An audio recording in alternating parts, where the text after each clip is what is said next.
या पॉडकास्टमध्ये स्वागत. बरं. पहिलं तर तुम्ही हे क्षेत्र का निवडलं आणि तुमचं या आत्तापर्यंतचा जो तुमचा प्रवास आहे याचे एक दोन अनुभव आणि हे क्षेत्र निवडण्यामागचं कारण काय? कारण हे खूप वेगळं क्षेत्र आहे, ज्याबद्दल ओपनली बोलू पण शकत नाही. तुम्ही त्यात रात्रंदिवस काम करता, तर काय नेमकं कारण? बरोबर आहे. नवनीत, प्रथम मी तुझा ऋणी आहे की तू मला तुझ्या प्लॅटफॉर्मवर बोलवलं.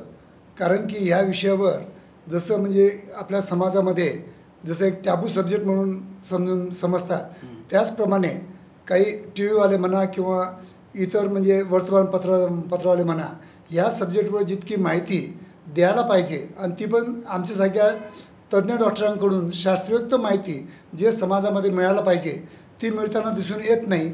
आणि हीच गोष्ट मी 1985ला जेव्हा मी बघितली की आपल्या समाजामध्ये या लैंगिक आयुष्यावर कोणी बोलत नाही आहे, त्यांना नॉलेज नाही आहे आणि त्यांना नॉलेज नसल्यामुळं काहीतरी त्यांच्या वैवाहिक जीवनामध्ये काही अडचणी निर्माण होतात आणि त्याच्यामुळं केव्हा काही लोकांचं आयुष्य एकदम बरबादीकडं म्हणजे वळताना दिसून येतं.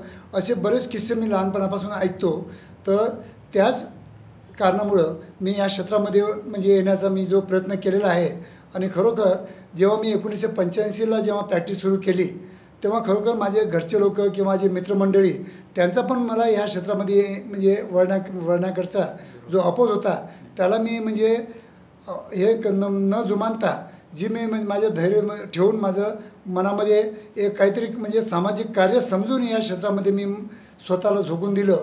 आणि खरोखर मी सांगतो तुला 40 वर्षापासून मी या क्षेत्रामध्ये आहे, पण अजून आपल्या समाजामध्ये या विषयावर खुली चर्चा होत नाही, खुलं नॉलेज लोकांना नाही आहे, मुलांना काही कल्पना नाही आहे आणि कुठं म्हणजे शरीर रचनेविषयी किंवा त्याच्या कार्याविषयी कुठं चांगलं शिकवलं गेलं पाहिजे, कुठं त्यांना नॉलेज मिळालं पाहिजे. आणि हाच हेतू ठेवून आज मी तुझ्या पॉडकास्टला आज मी तुला भेटलो आहे. एखादा अनुभव सांगता येईल? मित्रांनो, असे अनुभव तर असंख्य माझ्या डोळ्यासमोर आहेत, पण भरपूर म्हणजे माझ्याकडे पेशंट येतात. खरोखर त्यांचं नॉलेज बघून केव्हा त्यांची मला क्यू वाटते की एकदम पेशंट माझ्यासमोर येतो आणि बसतो आणि म्हणतो की डॉक्टर साहेब, माझ्या लहानपणाच्या चुकामुळे मला असे प्रॉब्लेम आलेले आहेत. बघा, लैंगिक समस्या आहे की आजार नसतात, हे काहीतरी आपल्या डोक्यामधली काहीतरी आपल्या कल्पना असतात, काहीतरी कॉम्प्लिकेशन असतात. लैंगिक आजार म्हटलं की आपल्याला ताप येणार असं अशी आपल्याला म्हणजे लक्षणं दिसून येत नाहीत. बरीच वेळा म्हणजे पेशंट आमच्याकडे येत नाही आणि मनातल्या मनात फक्त आपल्या लक्षणं ठेवतात आणि त्याच्यामुळं कुठंतरी त्याची सायकोलॉजी डिस्टर्ब होते आणि ती सायकोलॉजी डिस्टर्ब झाल्यामुळं हा आजार अजून वाढत जातो आणि हा आजाराचं एकदम गंभीर रूप होऊ शकतं. जसं की आता तुम्ही सांगितलं मला इंटरेस्टिंग पेशंट की माझ्याकडं कालच एक पेशंट आला होता. एक कपल आले होते की त्यांच्या लग्नाला 6 वर्ष झालेली आहेत, पण 6 वर्षामध्ये जो सिंगल इंटरकोर्स असतो किंवा आपण हनुमानची रात्र म्हणतो ती पण त्यांच्या नशिबामध्ये आलेली नाही आहे. कारण की जेव्हा मी डिटेल हिस्ट्री घेतली तेव्हा मला असं कळालं की त्या म्हणजे मेल पेशंट होता, त्यांनी सांगितले की साहेब, मला पहिल्या दिवशी खूप भीती होती की मी म्हणजे बेडवर जाण्याच्या अगोदरच मला इजॅक्युलेशन झालेलं होतं आणि आता मी याच्यापुढं करू शकणार का नाही करू शकणार ही माझ्या मनामध्ये इतकी भीती बसली की त्याला मला आज तुमच्याकडे येण्यासाठी 6 वर्ष लागली. तर मला वाटतं हे कुठेतरी चुकीचं आहे. कारण की होतं केव्हा असं सगळ्यांच्या बद्दल घडू शकतं, पण असं काही घडलं त्या रुग्णाने जर प्रथमच एकदम म्हणजे 1 या 2 दिवसामध्ये जर चांगल्या आमच्या तज्ज्ञ डॉक्टरांचा सल्ला घेतला असता तर मला असं वाटतं की 6 वर्ष त्यांनी लैंगिक आयुष्य चांगल्या प्रकारे तो जगू शकला असता. तुम्ही आत्ताच बोलताना म्हणाले की त्याच्या मनात भीती होती. मग तसं एक तो पर्टिक्युलर पेशंटच नाही, तर आज आपण बघतो म्हणजे जितक्या सहजतेनं बाकीच्या गोष्टी बोलतो, बाकीच्या आजारांबद्दल बोलतो, बाकीच्या आवडीनिवडींबद्दल आपण बोलतो, अगदी घरात असो किंवा मित्रपरिवारामध्ये असो, याविषयी बोलल्याच जात नाही. आणि इकडून तिकडून कोणीतरी बोलायची हिंमत केली की त्याच्याबद्दल एक वेगळाच दृष्टिकोन होतो लोकांचा बघण्याचा की अरे हा असा कसा विचार करतो. म्हणजे सोप्या भाषेत सांगायचं झालं तर साधा सेक्स हा शब्द जरी एखाद्यानं उच्चारला 4 चौघात तर ते उर्वरित जे त्याच्यासोबतचे आहेत ते त्यांच्याकडे बघण्याचा दृष्टिकोन एकदम बदलून जातो. तर नेमकं याचं कारण काय? ही मानसिकता आणि ही मानसिकता जी आहे ती कशा प्रकारे कमी करता येईल? म्हणजे अगदी घरात पण मुलगी असो मुलगा असो आपल्या आईवडिलांना सुद्धा हे गोष्टी सांगू शकत नाही. बरोबर आहे. बघ नवनीत, असं आहे, कोणतेही प्रश्न हे चर्चेशिवाय सुटू शकत नाही. तुम्ही या कोणतेही म्हणजे तुम्हाला लैंगिक आजार असेल किंवा कोणतेही आजार असेल किंवा अजून काही तुम्हाला समस्या असतील, काही म्हणजे स्वतःच्या समस्या असतील, या जोपर्यंत तुम्ही समोरच्या मित्राबरोबर कोणाबरोबर डिस्कशन करत नाही तोपर्यंत तुम्हाला योग्य तो मार्ग मिळत नाही. कमीत कमी तुमच्या मित्रांबरोबर जर डिस्कशन केलं तर कमीत कमी एखादा मित्र तरी तुम्हाला गाईडलाईन करतो की बाबा तुम्ही या अमक्या डॉक्टरकडे जा, हा आपल्या शहरामध्ये तज्ज्ञ डॉक्टर आहे, तू याच्याकडे जाऊन पूर्ण तपासण्या करून घे, याला दाखवून दे, कोणा सायकॅट्रिस्ट डॉक्टरला दाखवून दे, कोणा युरोलॉजिस्टला दाखवून दे किंवा कोणा सेक्सॉलॉजिस्टला दाखवून दे. काही तुम्हाला गाईडलाईन भेटतं. पण सेक्स म्हटलं की हा शब्द बिलकुल डिस्कशन करत नाही, स्वतःच्या मनामध्ये ठेवतात आणि स्वतःची सायकॉलॉजी चेंज करून घेतात. आणि म्हणून आम्ही तुम्हाला नेहमी सांगतो आहे की लैंगिक समस्या ज्या असतात ह्या 90% मानसिक असतात, हे फक्त 10% शारीरिक असतात. 10% शारीरिक असायला पण त्याला कारणं असतात. काही हार्ट डिसीज म्हणा किंवा व्हॅस्क्युलर डिसीजेस म्हणा किंवा काही हार्मोनचे दोष म्हणा, असे भरपूर त्याला कारणं असतात. पण हे काही कारण नसताना जर एखाद्या यंग एजमध्ये जेव्हा 25 ते 30 वर्षामध्ये माझ्याकडे रुग्ण येतो तर मला नक्की एक समजून जातं की इथं काहीतरी सायकोलॉजिकल प्रॉब्लेम याला आलेला आहे. पण तो सायकोलॉजिकल जो प्रॉब्लेम असतो तो आपण जर नीट हाताळला आणि नीट त्याला प्रॉपरली काउन्सिलिंग केलं तर मला वाटतं की लैंगिक समस्या ही कोणत्याही प्रकारची समस्या असो ही नीट होण्यासारखीच असते. त्याच्यामध्ये घाबरण्याचं किंवा भीती वाटण्याचं किंवा लपून ठेवण्याचं त्याच्यामध्ये काहीच कारण नाही. मग ही जागरूकता कशा प्रकारे येईल की म्हणजे डिस्कशन करायची हिंमतच नाही होत कोणामध्ये, याच्यासाठी काय करता येईल? नाही, बरोबर आहे. कसं आहे, आपल्या समाजामध्ये आपल्याला लहानपणापासून आपल्या आईवडिलापासून किंवा आपल्या मित्रापासून आपल्याला थोडं लैंगिक शिक्षण मिळत असतं. काही वेळा आपल्याला बायोलॉजीमध्ये काही आपल्या म्हणजे अवयवाबद्दल किंवा त्याच्या कार्याबद्दल आपल्याला थोडंसं शिकवलं जातं. ते पण एकदम डायरेक्ट म्हणजे पुरुषावर किंवा स्त्रियावर न शिकवता आपल्याला फ्रॉग किंवा आपला जो बेडूक असतो त्याच्या पाठवर शिकवलं जातं. तर मला असं वाटतं की जर स्टुडंट लाईफपासून जर आपण कार्यरचना काय महत्त्व म्हणजे ते आपल्या अवयवाचे महत्त्व आहेत हे जर शिकवलं तर चांगलं लैंगिक आयुष्य म्हणजे लैंगिक ज्ञान त्यांना मिळू शकतं. पण इथं नेमकं काय होतं की आपल्या मित्राकडून किंवा काही आपले पोर्नोग्राफी व्हिडिओ बघून जे लोक म्हणजे लैंगिक आयुष्य नॉलेज घ्यायचा जे प्रयत्न करतात इथं ते सर्रास चुकीचं आहे. कारण त्याच्यामुळं अडचण तुमची कमी होणार नाही, अडचण वाढणारच आहे. तुम्ही थोड्या वेळा आधी बोलताना एक लहानपणीच्या चुका हा शब्द वापरला. बरोबर आहे. म्हणजे लहानपणीच्या चुका म्हणजे हा पर्टिक्युलर जो शब्द आहे, अशा काही चुका असतात का मुळात? याचा नेमका अर्थ काय? आणि जर त्या चुका असतील तर त्या कशा प्रकारच्या आणि त्याचा काही साईड इफेक्ट काही होतो का? बघा, लहानपणाच्या चुका म्हणजे ही खूप मोठी मीथ आहे आमच्या क्षेत्रामध्ये. त्यांचा म्हणण्याचा उद्देश एक असतो की लहानपणाची चूक म्हणजे मी हस्तमैथून केलेलं आहे. हस्तमैथून केलेलं आहे म्हणजे हे सर्वांनी केलेलं आहे, त्याच्यामध्ये कोणी चुकत पण नाही. कारण ती एक नैसर्गिक प्रक्रिया आहे, ती देवाने दिलेली. जेव्हा आपल्याला स्त्रीभोग करण्यासाठी जर स्त्री उपलब्ध नसेल तर आपण हस्तमैथूनचा वापर करतो. हे आमच्या सायंटिफिक दृष्टिकोनातून जर बघितलं तर आपण तिथं फक्त वीर्य बाहेर काढण्याचा आपण प्रयत्न करतो. कारण की शरीर आपलं असं असतं की कोणतंही म्हणजे अननेसेसरी जे आपलं द्रव असतं ते बाहेर काढण्याचा प्रयत्न करतोच. आपण लघवी करतो, आपण पॉटी करतो किंवा आपण शिंक आले की आपण शेंबूड बाहेर काढतो किंवा थुंकी बाहेर फेकतो, तर आपलं शरीरच बाहेर फेकतं. ही एक नैसर्गिक प्रक्रिया आहे. पण ती आपण काही कारणास्तव म्हणजे हस्तमधून म्हणून किंवा काढतो किंवा काही स्वप्नदोष होऊन ती प्रक्रिया होऊ शकते. तर याला लहानपणाच्या चुकी म्हणून असं जर ते म्हणजे लोक समजतात, हे सगळ्यात मोठी मीथ आहे. तशी लहानपणाची चूक म्हणजे काहीच नसते, ती सगळ्यांनीच केलेली असते, अज्ञानामध्ये केलेली असते, प्रॉपर नॉलेज नसतं म्हणून केलेली असते.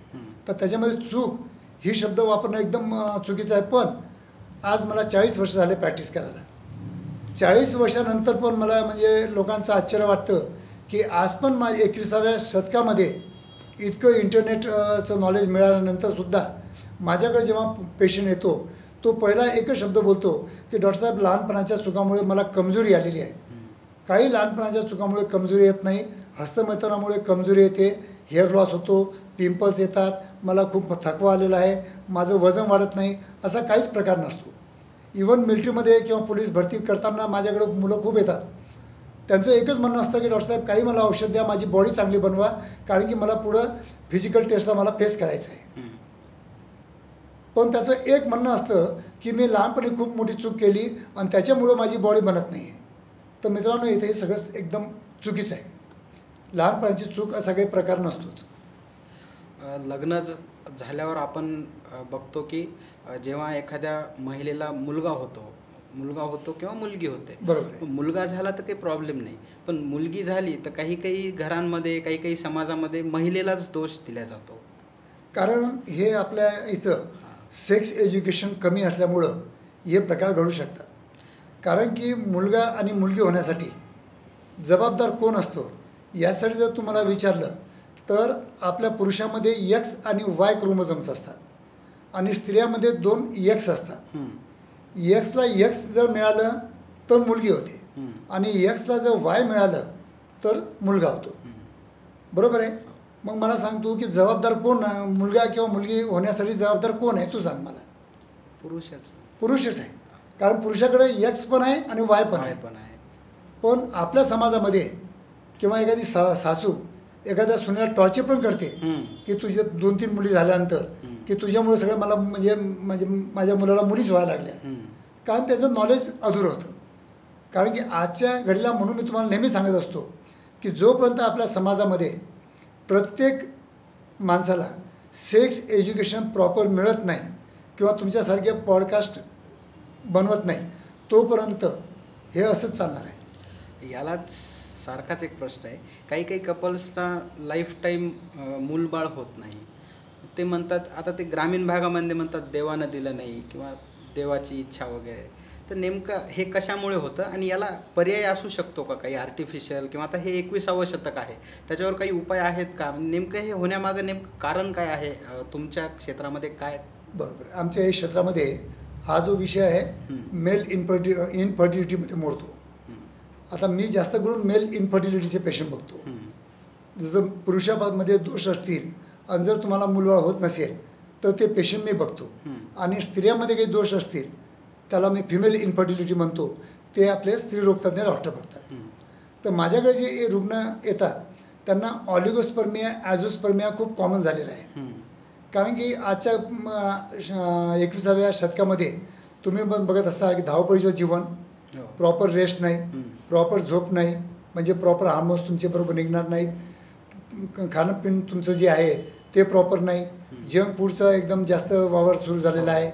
तर असं म्हणजे एका शास्त्रज्ञानं शोधून काढलं की 50% आजार आपल्या शरीरातले कोणतेही असो ते चुकीच्या खाण्यापिण्यामुळेच होतात. त्याचप्रमाणे आमचे हे ऑलिगोस्पर्मिया ॲझोस्पर्मिया, ऑलिगो म्हणजे शुक्रजंतूची संख्या कमी असणे आणि ॲझोस्पर्मिया म्हणजे शुक्रजंतू अजिबात नसते, याच्यामुळे तुम्हाला मूलबाळ होत नाही. पण ह्या ज्या तपासण्या होत्या या आजच्या 40-50 वर्षापूर्वी तपासण्या नव्हत्या. तर तेव्हा ते फक्त देवाच्या भरोशावर राहायचे किंवा दोष द्यायचे किंवा एखाद्या बाबाकडे जाऊन काहीतरी गंडा बांधायचे, काहीतरी म्हणजे तसे प्रकार आता पण आपल्याला अजून बघायला मिळतात. आता आपण बऱ्याचदा वर्तमानपत्रांमध्ये वाचतो की बाबा मूलबाळ होत नाही त्याच्या नावाखाली हे हा काही प्रकार असतो का की हे म्हणजे निव्वळ असत्य आहे किंवा अंधश्रद्धा आहे? बिलकुल अंधश्रद्धा आहे. कारण की अज्ञानामुळे माझ्याकडे कितीतरी पेशंट माझ्याकडे येतात की मुलगा होण्यासाठी नाकामध्ये एखादा डॉक्टर औषध सोडतो. तो म्हणतो की आयुर्वेदिक औषध आहे, ते नाकामध्ये सोडून मला माहीत नाही पडलं आजपर्यंत आणि सायन्स पण याला शोध लावू शकत नाही की XY क्रोमोझोममध्ये बदल कसा होईल आणि X आणि Y क्रोमोझोमच जुळतील अशी कोणतीच प्रक्रिया आजपर्यंत जगाच्या पाठीवर नाही. तर मुलगा का मुलगी हे निसर्गाची देण असते, त्याच्यामध्ये भेदभाव करणं हे चुकीचं आहे. एक मुलगा असो का एक मुलगी असो, जितकं तुम्हाला ठेवायचं असतील 1 ठेवा 2 ठेवा, ते तुमची इच्छा. पण मुलगा का मुलगी हे जे म्हणजे तुम्ही जे म्हणता की इथं घडतं हे नाही, हे निसर्गाच्या देवाच्या घरून येते, हे आपल्या हातामध्ये नसते. अजून एक पती पत्नीमध्ये जे इंटिमसी हा जो प्रकार आहे तो नेमका काय आणि मुळात इंटिमसी या शब्दाचा अर्थ काय? कारण यावर अनेक तर्कवितर्क, अनेक सत्य असत्य काही बरेच गोष्टी घडल्या. नेमका या शब्दाचा अर्थ काय आणि तो प्रकार कसा असतो? नाही, आपल्या समाजामध्ये मी सुरुवातपासूनच तुम्हाला बोललो की अज्ञानामुळं, लैंगिक विषय ज्ञान कमी असल्यामुळं आणि काम क्रीडेमध्ये नॉलेज नसल्यामुळं हे सगळे प्रकार घडतात. इंटिमेट कसं व्हायचं ही पण एक कला आहे. दोघांनी इंटिमेट कसं व्हायचं ही पण कला आहे. समोरच्या पार्टनरला इंटिमेट कसं करून घ्यायचं ही पण एक कला आहे. दोघांनी जर प्रॉपर इंटिमेट झालं, प्रॉपर इंटरकोर्स होऊ शकतो, प्रॉपर ते ऑर्गॅझमपर्यंत पोहोचू शकता आणि प्रॉपर त्याच्यातला आनंद घेऊ शकतात. पण होतं काय नेमकं की मी जनरली तुझ्या म्हणजे ग्रामीण भागाच्या विषयी जास्त बोलेन की तर आपल्या ग्रामीण भागातल्या ज्या स्त्री असतात त्यांना नॉलेज नसतं. त्यांना आपलं गुप्तांगाबद्दल नॉलेज नसतं. त्यांना पुरुषांच्या अवयवाविषयी नॉलेज नसतं. त्यांचं कार्य काय आहे तर त्यांना माहीतच नसतं. बॉडीमध्ये कुठं हार्मोन्स सिक्रेट होतात, कोणते अराउजल पॉईंट्स आहेत, कोणतं त्याच्याबद्दल बिलकुल नॉलेज नसतं. यांचं एकच असतं की बेडवर आल्याबरोबर आपलं इंटिमेट व्हायचं आणि सेक्च्युअल ॲक्ट करायची आणि त्याच्यातून थोडाफार एन्जॉयमेंट करून घ्यायचं. त्याच्यामध्ये पुरुषांचं तर भागून जातं, पण स्त्रिया केव्हा केव्हा म्हणजे ज्यांना तितकं ऑर्गॅझम मिळालं पाहिजे तितकं होत नाही. आणि ग्रामीण भागातले जे पुरुष आहे ते आपल्या पार्टनरविषयी विचार पण करत नाहीत.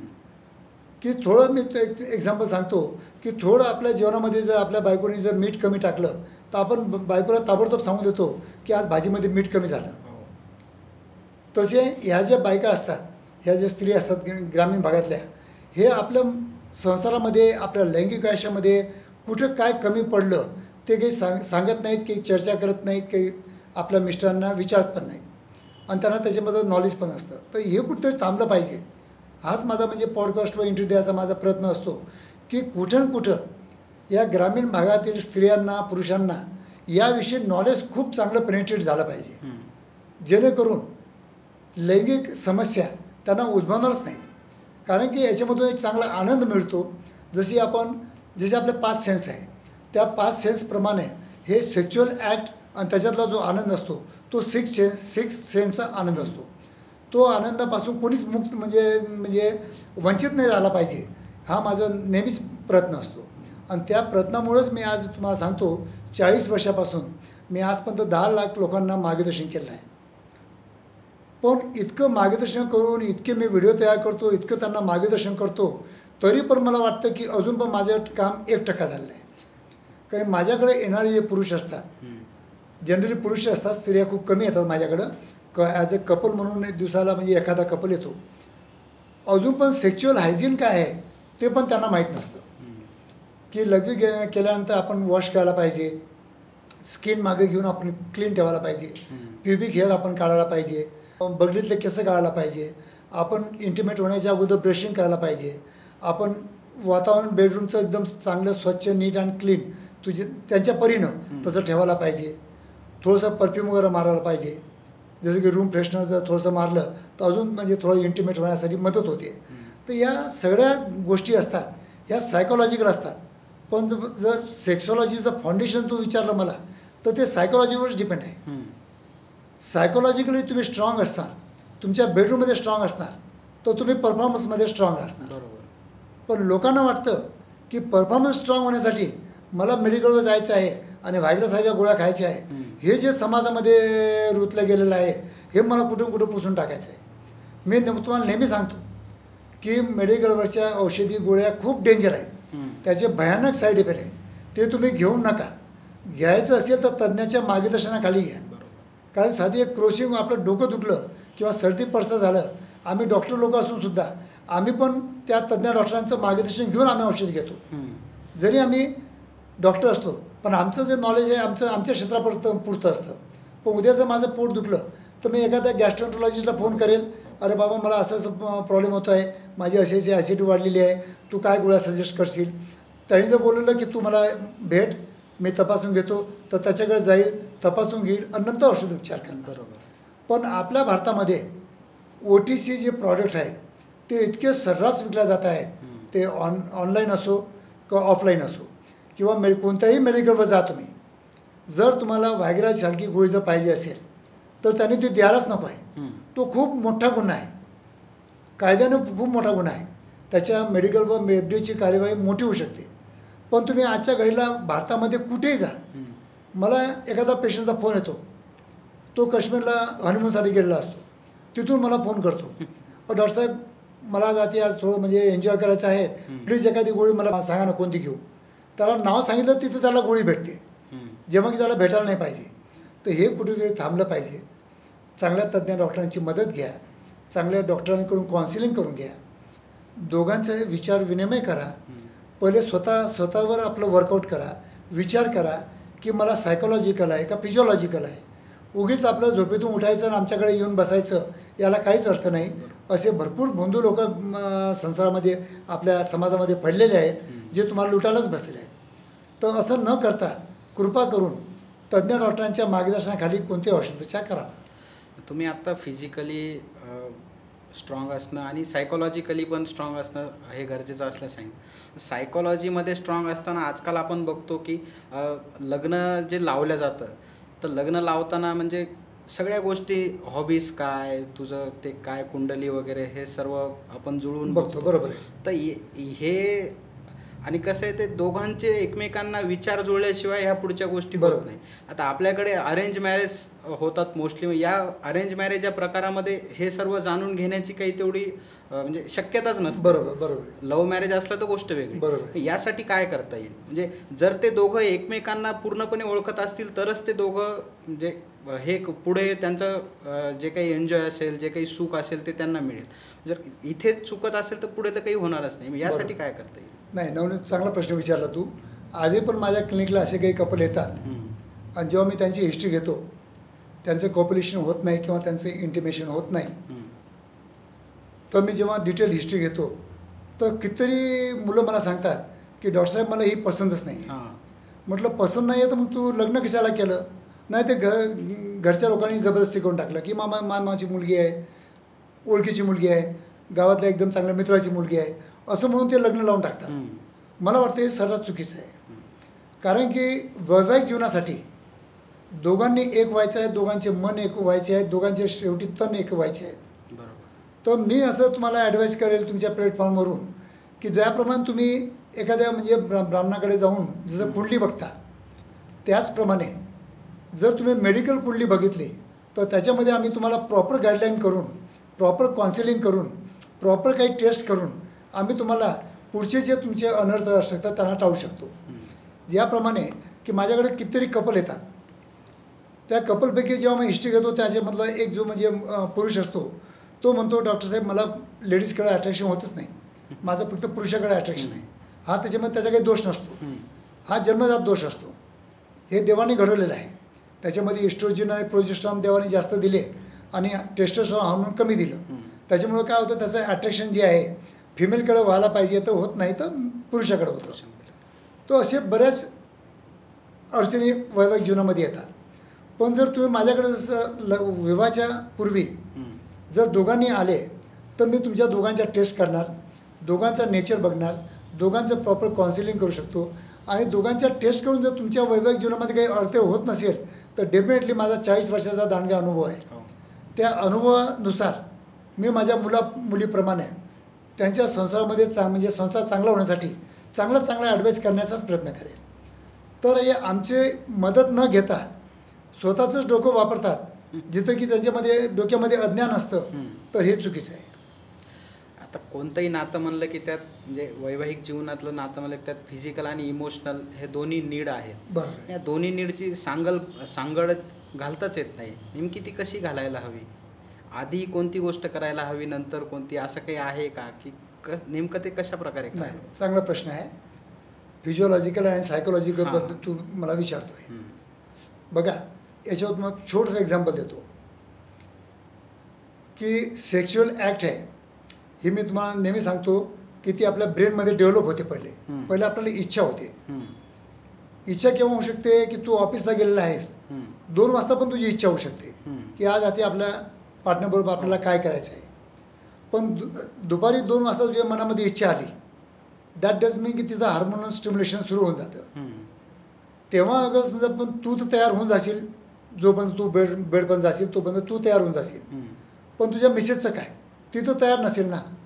तर याच्यामध्ये दोघांची तयारी लागतेच ना. तर तू ऑफिसमधून तिला फक्त एक मेसेज पाठवून दिला की how are you, what you doing, today we are going to enjoy, I am coming at 9 o'clock, असं म्हणजे थोडंसं इनडायरेक्ट हिंट तिला दिली तर ती पण मेंटली तयार होते, तिची पण सायकोलॉजी तयार होऊन जाते. जर दोघांची सायकोलॉजी जर जोडली, दोघांच्या सायकोलॉजीच्या तयारीनं जर तुम्ही प्रणय क्रीडा करायचा प्रयत्न केला तर त्याच्यातून जो आनंद मिळतो तो वन वे आनंद मिळू शकत नाही. पण 90% आपल्या समाजामध्ये तुला सांगतो मी की वन वे कार्यक्रम चालू आहे. समजून चाल तुझ्या सोप्या भाषेत की दोघांचा विचार करून प्रणय क्रीडा करणे किंवा त्याच्यातून आनंद घेणे याला खूपच कमी महत्त्व दिलेलं आहे, असं मला 40 वर्षाच्या प्रॅक्टिसमधून आढळून आलेलं आहे. ही सत्यता आहे, ही फॅक्ट आहे, याच्यामध्ये काही चुकीचं नाही. तुम्ही अज्ञानाविषयी म्हणजे अज्ञानामुळं हे सर्व प्रकार होतात असं प्रत्येक प्रश्नामध्ये तुमच्या प्रत्येक प्रश्नाच्या उत्तरामध्ये हे वाक्य होतं. बरोबर. जसं आपल्याकडे अभ्यासक्रमामध्ये शासनाकडून एक विषय ठरवून दिलेले आहेत, गणित, इतिहास, भूगोल वगैरे. तर या संदर्भातला एखादा विषय करता येईल का अभ्यासक्रमात आपल्याकडे? मला वाटतं काही देशांमध्ये आहे, बाहेरच्या कोणत्या देशामध्ये आहे मला माहीत नाही, पण काही देशांमध्ये आहे. जर तो विषय कंपल्सरी केला तर नेमकं त्याची अंमलबजावणी कशी करता येईल? म्हणजे जसं आता आपण पहिल्या वर्गात बघितलं तर एकदम सोपं गणित असतं, थोडं अवघड होतं, मग थोडं तसं काही करता येऊ शकतं का हे अज्ञान घालवण्यासाठी? म्हणजे अगदी लहानपणापासून त्याला थोडं थोडं जर आपण शिकवत गेलो तर पुढं चालून असे काही अडचणी येणारच नाही. 10वीच्या नंतर आपल्या इथं बायोलॉजी सब्जेक्ट असतोच. त्या बायोलॉजी विषयी पण काही लोक बायोलॉजी सोडतात आणि मॅथमॅटिक्समध्ये वळतात. बरोबर आहे.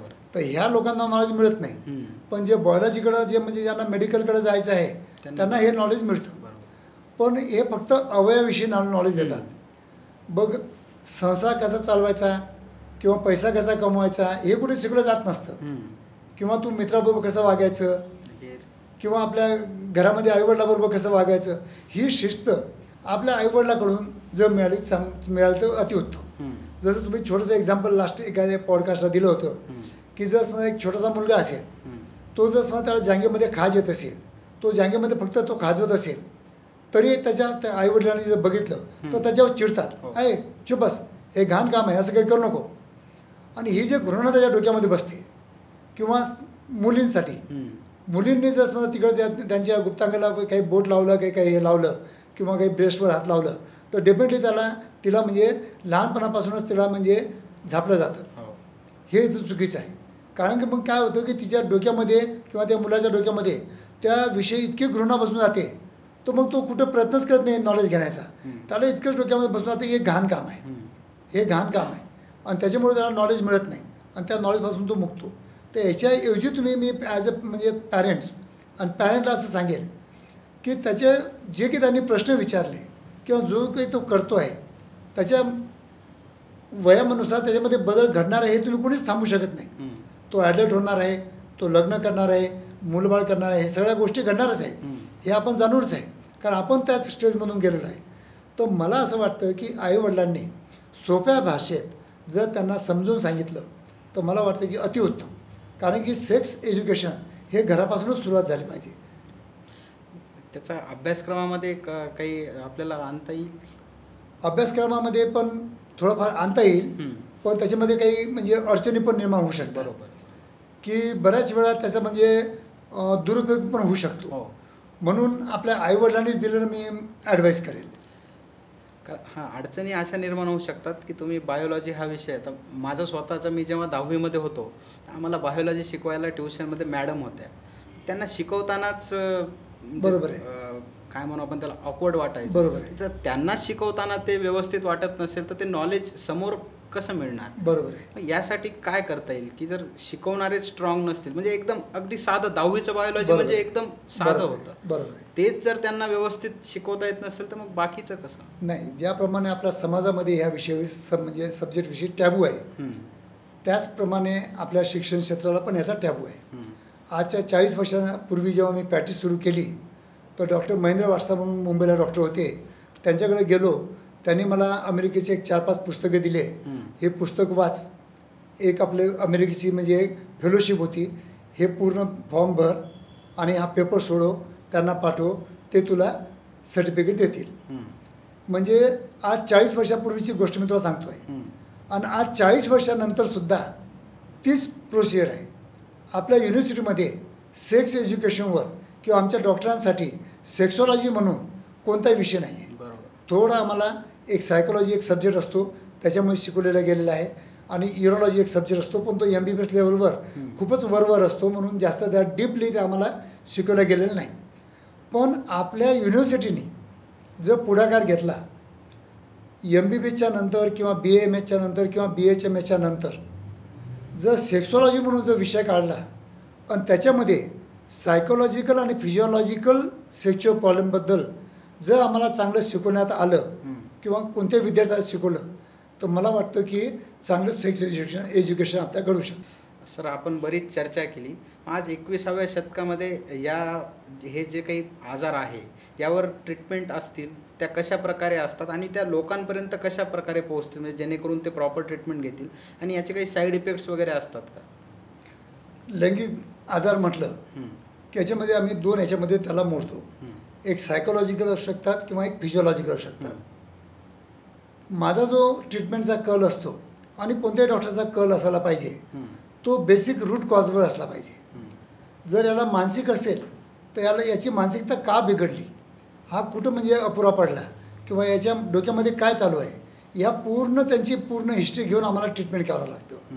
आणि जर फिजिओलॉजिकल असेल तर डायबिटीज असेल, हायपरटेन्शन असेल किंवा अजून थायरॉईडचे प्रॉब्लेम असतील किंवा हार्मोनचे प्रॉब्लेम असतील वयानुसार, तर याच्यावर आपल्याला पूर्ण लक्ष देऊन केंद्रित करून याच्यावर आपल्याला ट्रीटमेंट द्यावं लागेल. फक्त लैंगिक आजार म्हणजे माझं लिंग टाईट होत नाही, मला शीघ्रपतन होतं, फक्त याच्यावर ट्रीटमेंट करणं हे चुकीचं आहे. ते कशामुळं होतं आहे त्याचं मूळ कारण जर आपण शोधून काढलं, त्याचं प्रॉपर हिस्टॉरिकल ॲनालिसिस केलं आणि काही बरोबर लॅबोरेटरीच्या टेस्ट केल्या किंवा काही पेनाईट डॉपलर स्टडी वगैरे केली तर डेफिनेटली आपल्याला त्याचे मूळ कारण समजतं आणि त्या मूळ कारणावर जाऊन जर प्रॉपर ट्रीटमेंट दिलं तर त्यांना लवकरात लवकर आराम पडतो आणि त्याचा फायदा पण होतो. आणि शेवटी की काउन्सिलिंग खूप महत्त्वाचं आहे. जेव्हा पेशंटला मी खांद्यावर हात ठेवून सांगतो की तू काही काळजी नको करू, 100% तू बरा होशील, ते मलाही शाश्वती नसते की हा 100% बरा होणार काय होणार, पण त्याच्या खांद्यावर मी हात ठेवून जर त्याला इतकं बोललो की 100% तू बरा होशील, तू उद्यापासून एकदम चांगला होशील, इतकं मी सायकोलॉजिकल त्याला मी जर स्ट्रेंथ दिली तर डेफिनेटली तू चांगला होतो म्हणजे होतोच. म्हणजे माझा बोलण्याचा उद्देश एकच आहे की हे पेशंट जे असतात यांच्या मनामध्ये भीती असते, दडपण असते, संकोच असतं, खूप काही असतं. हे सगळं सायकोलॉजीमध्ये मोडतं. जोपर्यंत आपण हे त्यांचं दूर करत नाही तोपर्यंत त्यांचं ट्रीटमेंट होतच नाही. म्हणून मी तुम्हाला नेहमी सांगतो की फक्त तुम्ही ऑनलाईन औषधी मागवून जर तुम्ही ट्रीटमेंट करत असाल किंवा ऑनलाईन डॉक्टर आजकाल फॅड झालेले आहे की ऑनलाईन डॉक्टरांबरोबर कन्सल्ट करून जर ट्रीटमेंट करत असाल तर अत्यंत चुकीचं आहे. की काही आपलं कम्युनिकेशन झालं पाहिजे. मी तुम्हाला काही एक्झामिनेशन करायला पाहिजे. मी सगळं गोष्टीचा विचार करून सगळं टेस्ट करून मी तुम्हाला औषध देणार, त्याच्यामध्ये रिझल्ट येणार म्हणजे 100% येणार. पण तुम्ही जर ऑनलाईन औषधी मागवता तिथं डॉक्टर पण नसतात, तिथं कोणतरी एखादा साधा माणूस बसलेला असतो, त्याचं व्यावहारिक काम चालू असतं की कसं यांना फोन करून यांना आपल्याला बकरा बनवायचा आहे आणि त्याच्यामुळे पैसे काढायचे आहे. हा जो सर्रास प्रकार प्रत्येकाच्या हातामध्ये मोबाईल आल्यामुळे झालेला आहे की प्रत्येकाच्या हातामध्ये मोबाईल आहे. सेक्सॉलॉजिस्टनं मुंबई शोधलं तर फटफट तुम्हाला 10 ॲड येऊन जातील. कुठे कोणत्या ॲडला पेशंट फसतोच.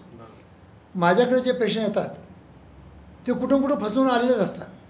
तेव्हा खरोखर मला असं वाटतंच की अजून पण आपल्या समाजामध्ये याविषयी ज्ञान जे म्हणजे पसरवण्याची गरज आहे ती अत्यंत खूप गरज आहे.